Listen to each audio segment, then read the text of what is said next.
అందం, అభినయం, నటన, ప్రతిభ మాత్రమే కాదు, అద్భుతమైన నాట్య ప్రదర్శన కూడా చేయగల నటి శోభన. నాట్యానికి ప్రధానమైన అభినయాన్ని పలికించడంలో ఆమె ఆరితేరిపోయారు.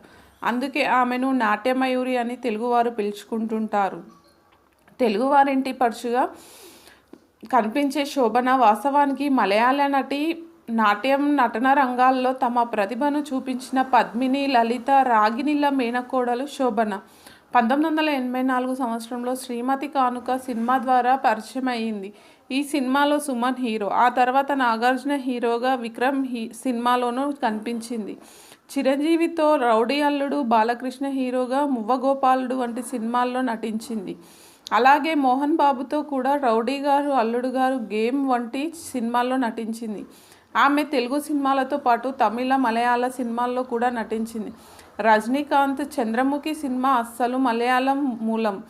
ఫిలిం ఫోకస్ ప్రకారం మలయాళంలో మణిచిత్ర తాళం సినిమాలో శోభన అద్భుతమైన నటనను కనబర్చి ఆ సినిమాకు గాను అవార్డు పొందింది. నాట్యంలో తనకు ఉన్న ప్రతిభ ఎనలేనిది.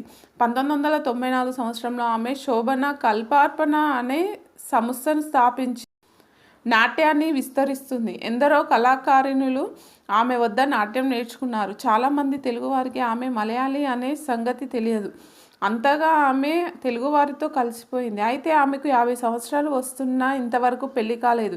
ఈ విషయం గురించి శోభన వద్ద ప్రస్తావించగా, గతంలో హీరోయిన్గా ఉన్న సమయంలో ఓ మలయాళ హీరోను ప్రేమించానని, అయితే ఆ హీరో మోసం చేయడంతో జీవితంలో ప్రేమకు, పెళ్లికి దూరంగా ఉండాలని నిర్ణయించుకున్నట్లు శోభన తెలిపారు. అలా అని శోభన ఒంటరిగా జీవితం గడపట్లేదు. ఓ చిన్నారిని దత్తత తీసుకొని ఆమె ఆలన పాలన చూసుకుంటుంది. ప్రస్తుతం ఆమె నాట్యమే ఆమె లోకం. తాజాగా ఓ సినిమాలో కనిపించి సెకండ్ ఇన్నింగ్స్ను కూడా ప్రారంభించారు. వారనే ఆవేశం ముందే అనే ఓ సినిమాలో శోభన అతిథి పాత్రను పోషించారు. సినిమాలో దుల్కర్ సల్మాన్ హీరోగా నటించారు.